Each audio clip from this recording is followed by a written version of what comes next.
sommaire de ce nouveau numéro de Sport Week-end, le 20e anniversaire de la Roger Leger à Beaufay, 710 vététistes au départ. En natation, rencontre avec Fabien Gillot, multiple médaillé olympique, mondial et européen à Écomois. Et pour finir, direction Ivry-l'Évêque au pôle européen du cheval avec les cadets de Saint-Lô qui rajoutent le titre de champion d'Europe à leur palmarès. Les vététistes qui sont encore stationnés autour de la salle, je vous demande, et de nouvelles fois, gardez vous rassembler.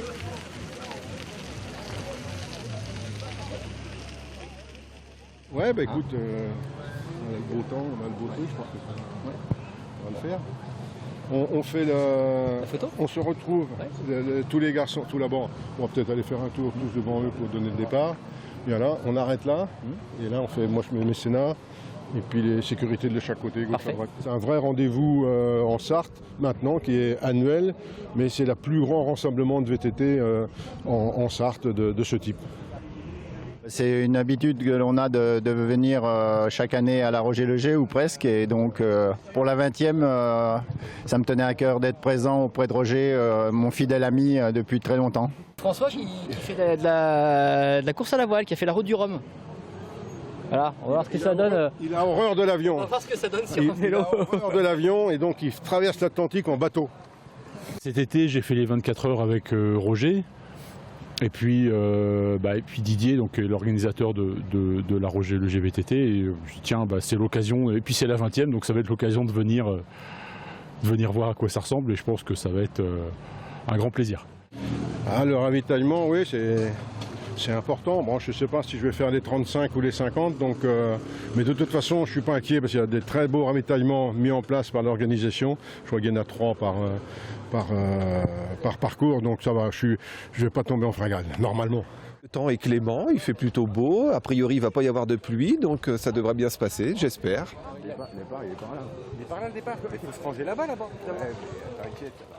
Mécénat, c'est vraiment très important. Je suis un peu impliqué avec eux. C'est une association qui est formidable. Avec, ils ont déjà sauvé 2700 enfants gravement malades dans les pays défavorisés et opérés du cœur. Et donc c'est une opération qui coûte 12 000 €. Donc il faut trouver des sous. Et donc voilà, la VTT, la Roger Leger va participer puisque 20% des entrées seront reversées à l'association. Regardez-moi. Excusez-moi, il y a une photo. Jean-Yves, t'es dans le coup, toi, la foot. Bon, bah tout à l'heure. Les organisateurs nous ont demandé si on acceptait de venir parce que c'était un anniversaire, les 20 ans, puis parce que c'est la course de Roger et que nous on le connaît depuis 1975 je crois, puisque j'ai eu la chance d'aller faire des reportages sur le Tour de France, sur les à côté du Tour de France, et c'est comme ça qu'on a fait un reportage sur Roger. Puis depuis, on est restés amis. Vous êtes bien équipé là, ça y est? Oui, tout est prêt pour la rando, on n'attend plus que le départ, voilà.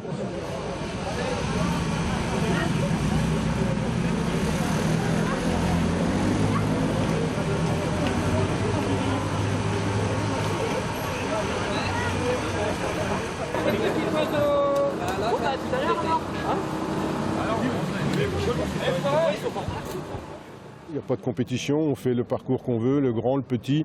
La marche, il y a 2 parcours aussi, donc il y en a pour tout le monde, les enfants, les familles au complet. Et donc c'est ça l'esprit de la VTT.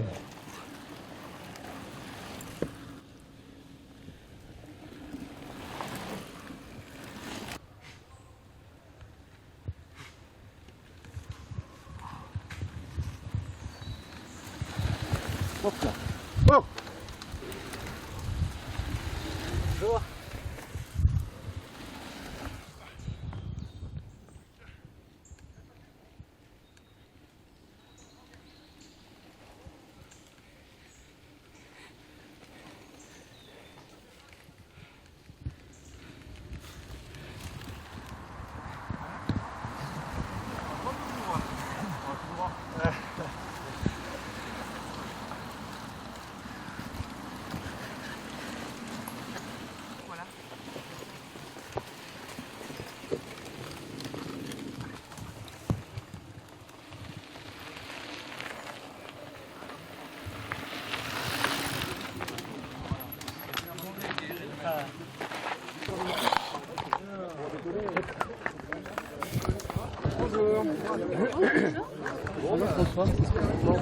Toujours aussi bien.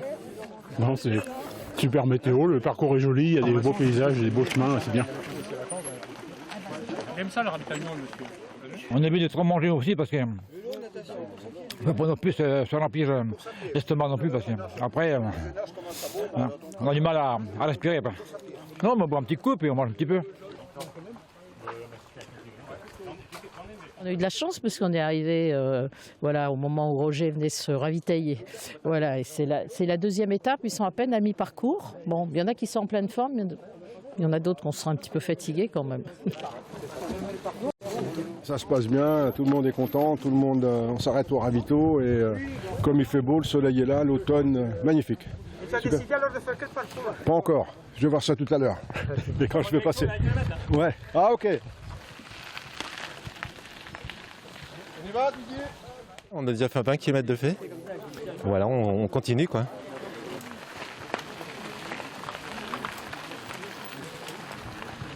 Là en fait c'est mes plaquettes qui serrent trop sur mes disques. Ce qui fait que ma roue avant est bloquée. Je vais pouvoir repartir mais ça va être plus dur de pédaler parce que j'ai une résistance qui se crée au niveau de la roue avant.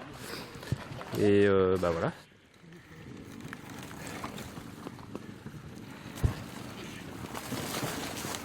Fais un sourire à la caméra.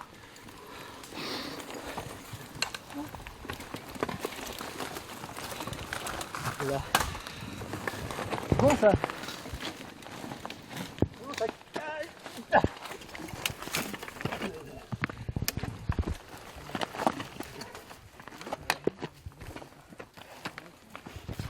Alors, on est censé rouler mais là c'est pas le moment.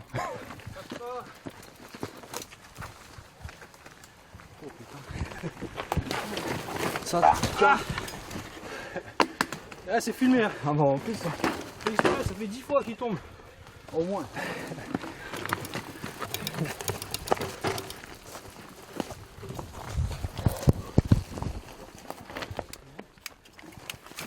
Roger, c'est dur. Non, ça va, regarde, ça monte. Tout le monde monte à pied.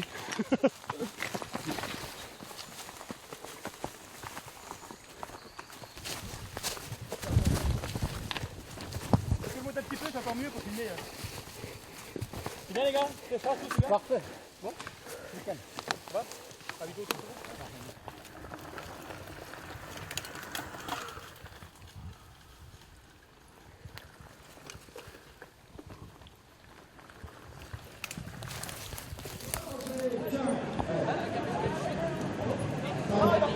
Ça va, ça y est. C'est un beau succès, quoi. C'est ce qu'on souhaitait. Les familles, beaucoup de convivialité. On a le temps qui est avec nous, la météo. On finit sous le soleil, on est parti aussi sous le soleil. Une belle organisation, personne ne s'est perdu, donc c'est ça qui est super. J'étais derrière au début et puis après j'étais devant. Ça s'est bien passé. Au début, je suis un petit peu partie. Après au ravitaillement, j'ai attendu. Et après, on a refini tous ensemble. Allez Roger. Je viens juste de descendre, il y a 10 mètres là. Non mais 35 km aujourd'hui c'est pas mal. Ouais. Alors que je roule pratiquement jamais. Les bosses, la première un peu dure. Et l'autre, j'ai réussi à la monter, donc ça a été. Encore perdu 35 aussi 35, ouais. Bon, On est arrivé, il était déjà habillé lui. C'est une belle expérience, je découvre cette rando VTT et j'ai vraiment beaucoup aimé. En plus, bon, là il y a quelques petites gouttes qui nous rafraîchissent, mais il a fait une météo superbe pour faire ça. Non, c'était vraiment bien. C'est formidable, et quel succès aussi au niveau des participants, je crois qu'on bat tous les records. Donc voilà, c'est un bel anniversaire pour Roger Leger. On vous verra l'année prochaine? Bah écoutez, peut-être, mais alors je ferai éventuellement la marche, mais pas le VTT.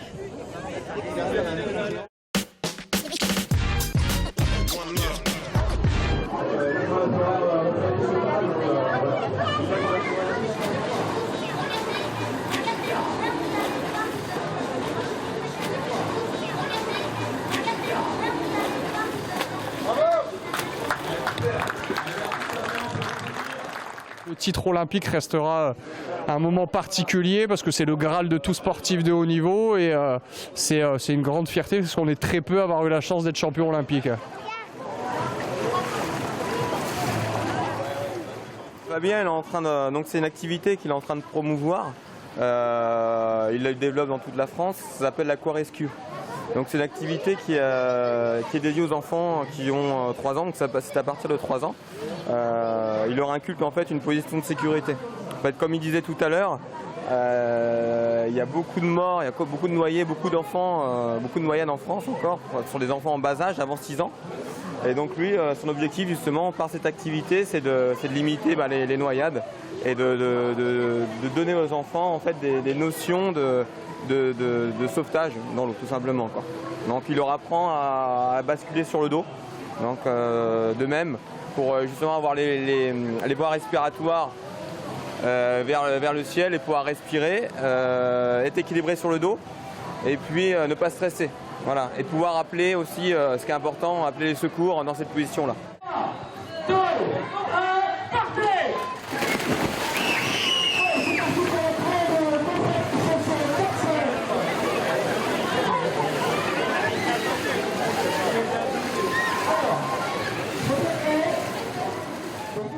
Ouais, c'est sympa de partager la natation avec tous ces petits jeunes, parce que moi j'ai commencé par là et j'ai rêvé plus jeune, donc c'est un moment particulier.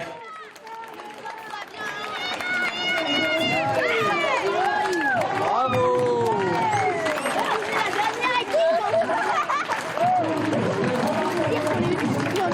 Bravo les jeunes, bien joué.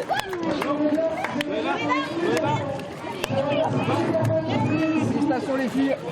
C'est une vie de travail où on a fait en sorte de réussir et aujourd'hui, si dans des instants comme celui-ci, on peut partager avec les jeunes, créer des vocations et qui sait, peut-être qu'aujourd'hui, on a croisé l'un des champions de demain, mais en tout cas, c'est un plaisir. Est-ce que t'as sur le ventre? Oui. T'as vu? Oui, mais est-ce que t'as sur le ventre? Ah, c'est des étoiles avec les prénoms de mes frères, ça. Ah. Et c'est qui tes frères? Ils s'appellent Yann et Thibaut. Ah. J'espère que ça restera gravé dans leur mémoire comme un très bon souvenir. Allez, fin de 50 mètres. Fin de 50 mètres. Fabien a repris l'avantage aux 250. Oh, d'une courte main. Allez, c'est reparti. Ah là là, on n'est pas au même niveau. C'est une fierté. C'est compliqué aussi à la fois. Hein. Ah oui. Ah oui, c'est vraiment beau à voir comment il nage et tout. C'est vraiment agréable.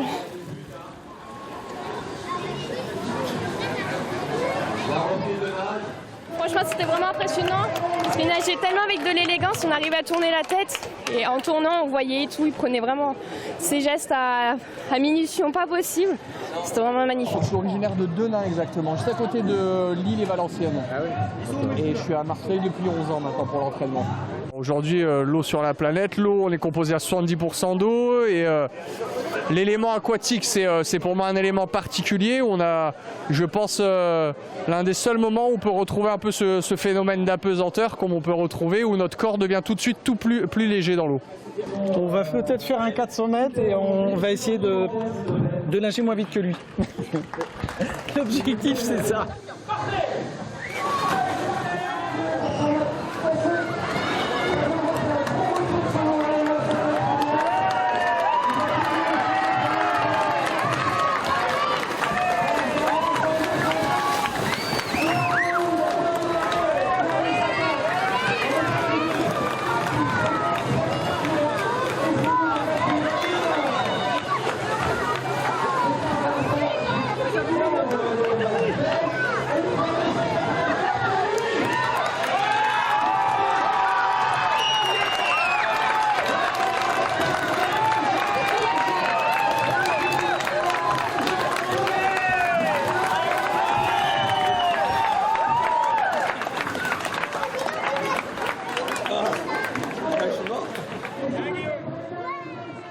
Ça viendra dans les mois qui arrivent. Rester proche du sport, rester proche de la natation et faire en sorte de continuer à travailler et à œuvrer pour le sport, parce que je pense que c'est une belle école de la vie, et faire en sorte également de faire avancer le statut des sportifs de haut niveau qui est encore difficile par moment. Émilie, il faut que tu te baisses un tout petit peu. Voilà. Merci beaucoup. Sympa. Un petit sourire, Stéphanie, quand même. Eh bien, des dédicaces, hein. Pas que pour moi, pour Charlotte, une copine à ma fille, pour Maëlys, sur le t-shirt. Voilà. Et ça, c'est pour moi, bien sûr. 3, 2, 1, hop! Et hop! Et hop!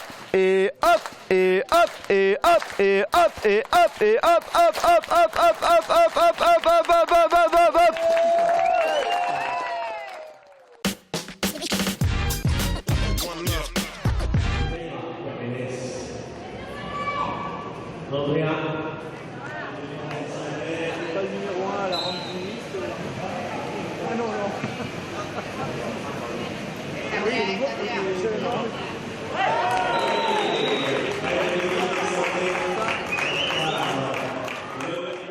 Les joueurs de Saint-Lô sont donc tous champions de France. Et il y a 4 joueurs là dans l'équipe qui sont allés disputer le championnat du monde à Ponte de Lima et qui sont donc champions du monde. Attendez, je vais faire le nœud. Moi je fais du horseball du coup depuis 10 ans. Donc on a fait plusieurs fois les championnats de France et on est champion de France 4 fois. Donc en 8 fois je crois. Je suis champion du monde aussi cette année au Portugal en moins de 16 ans, donc en cadet. Tu peux avoir la bricole papa s'il te plaît? Là le truc derrière là, à côté du pad. Voilà. Oui. Le temps de sceller les chevaux, de préparer et tout ça, ouais, on a pour au moins une demi-heure, ouais. Puis après on va laisser chauffer à faire des passes et tout ça, donc au moins 1h30 quoi il faut en tout. Avant le match au moins 1h30 quoi.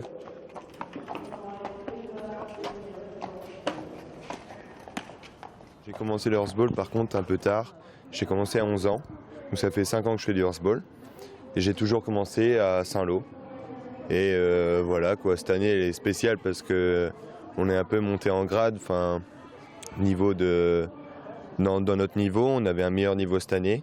Eh les affaires de remplacement les gars. Juste une sangle de ramassage là. On va le faire avec Pauline. Ouais, vous le faites Pauline? Les affaires de remplacement s'il te plaît. Oui, il y en a un là, il y a un gros sac, il est rempli à Un gros sac à part toi, il y en a un gros sac? Ah bah d'accord. Lequel? Là. Quoi? Avec ouais, les cassettes. ouais. Un seau d'eau avec une éponge. Enlever les trucs qui servent à rien. 2 éponges, ça serait bien. J'ai une éponge. Il faut savoir qu'on a pas mal de casquettes. Moi au départ, donc j'étais joueur, à l'époque ça s'appelait la Nationale 1, la Pro Elite de maintenant c'est la Nationale 1. Donc j'ai joué au niveau international aussi. Et puis au bout d'un moment on commence à prendre un petit peu d'âge, on a un petit peu plus mal au dos. Donc voilà, je me suis un petit peu énormément mis dans le coaching. Et puis après on m'a proposé de m'occuper un petit peu de l'arbitrage au niveau national, après au niveau international. Donc voilà. Et comme mes enfants commencent à avoir un âge où ils jouent aussi maintenant, donc je me suis un petit peu remis ces dernières années au coaching pour pouvoir suivre mon fils, ma fille et puis donc les jeunes de Saint-Lô actuellement. Alors là on va faire l'échauffement à pied. C'est-à-dire que je vais déjà donner mes consignes, on appelle ça le briefing, leur donner un peu les consignes pour le match. On va faire un échauffement au ballon à pied, circulation de balles pour s'échauffer quoi. Et une fois qu'ils sont chauds, ils viennent prendre leurs poignets et ils font l'échauffement pour les poignets quoi. N'oublie pas en début de match, on joue simple, d'accord? Hein les gars? Doucement. Ouais. Ok, on marche, on respire. Moi j'en profite, si vous voulez, pour leur faire une petite préparation psychologique et une petite préparation de match, donc pendant cet échauffement. Voilà, donc ça me permet, au lieu de les avoir entre 4 yeux et qu'ils soient amorphes en train de me regarder, pendant qu'ils évoluent, je leur donne un peu les consignes. Voilà, et on va refaire la même chose à cheval, parce que pendant qu'ils vont évoluer, je vais aussi leur glisser des petites consignes pour qu'ils soient bien conditionnés pour le match. On est bien LP dans le timing? Ouais, c'est ça. Ouais, on a encore... ouais. Après, on va essayer d'arriver là-bas 5 minutes avant. Donc, vous gardez 5 minutes d'avance, quoi. Moi j'utilise toujours ça.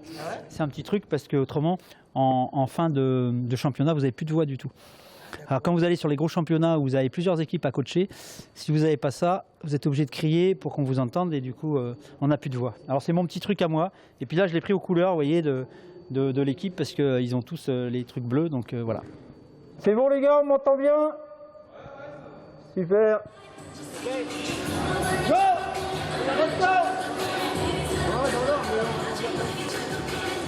C'est Pierre Théo qui porte le numéro 1. Benjamin Boisson porte le numéro 2. En numéro 4, c'est Max Vincent. En numéro 5, c'est Lance Bossor. Et en numéro 9, et capitaine de la formation, Léopold Péplon.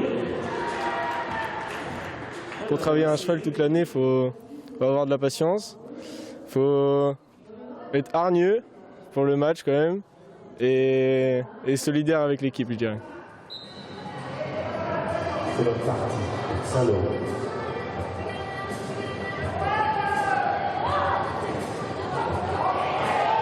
Son capitaine, non, pardon, Léopold. Oui, et même il s'en sort très bien puisqu'il a inscrit son deuxième but très rapidement. Ça va vite, ça va vite.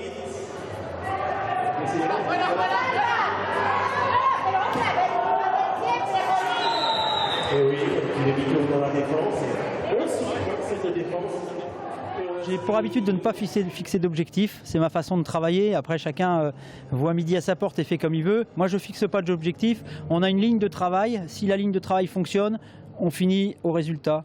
Donc le résultat arrive. Mais je ne mets jamais de carottes pour les faire avancer, je préfère travailler le fond et si le fond fonctionne, on arrive à des résultats comme champion de France, champion du monde et on espère sur la Champions League.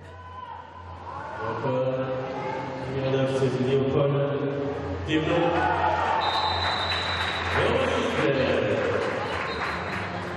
Non, c'est Benjamin. Benjamin qui a fait circuler son ballon. Et on valide par le capitaine Léopold Péplon. Donc bravo, vous avez raison de les accompagner ces deux formations.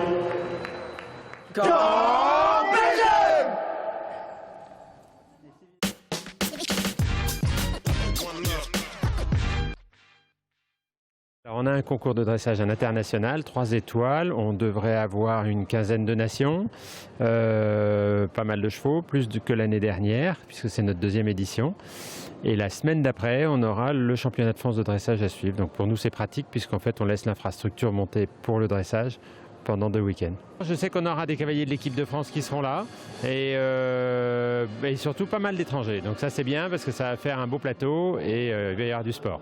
Beaucoup d'anglais, de hollandais, d'allemands, d'espagnols. Donc voilà, ils viennent en force.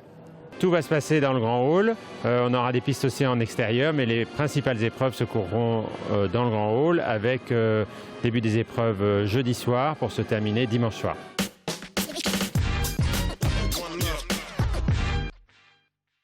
Ça va être le premier plateau de la saison pour nous, donc on joue en équipe féminine à 7 et donc il se trouve que le premier plateau de la saison ça va être à Pifo, donc chez nous, donc on a bien l'intention de gagner. Donc c'est un plateau où il y a 5 équipes qui vont se rencontrer, donc il y a nous, le COP, donc le club du Mans, il y a l'équipe de Chartres, il y a l'équipe d'Alençon, l'équipe de Laval et l'équipe d'Angers.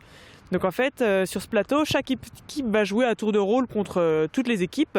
Et à la fin, ils établissent une sorte de classement de la meilleure à la moins bonne. Et tout au long de l'année, c'est les mêmes équipes qu'on rencontre. Et à la fin, il y a une sorte de classement général. Les objectifs cette année, donc déjà, on a une équipe qui est un peu, on va dire, mixte. Il y a quelques anciennes, donc, qui étaient déjà là l'année dernière, qui ont déjà joué au rugby aussi il y a longtemps. Il y a aussi pas mal de nouvelles pour qui c'est la première année de rugby donc cette année.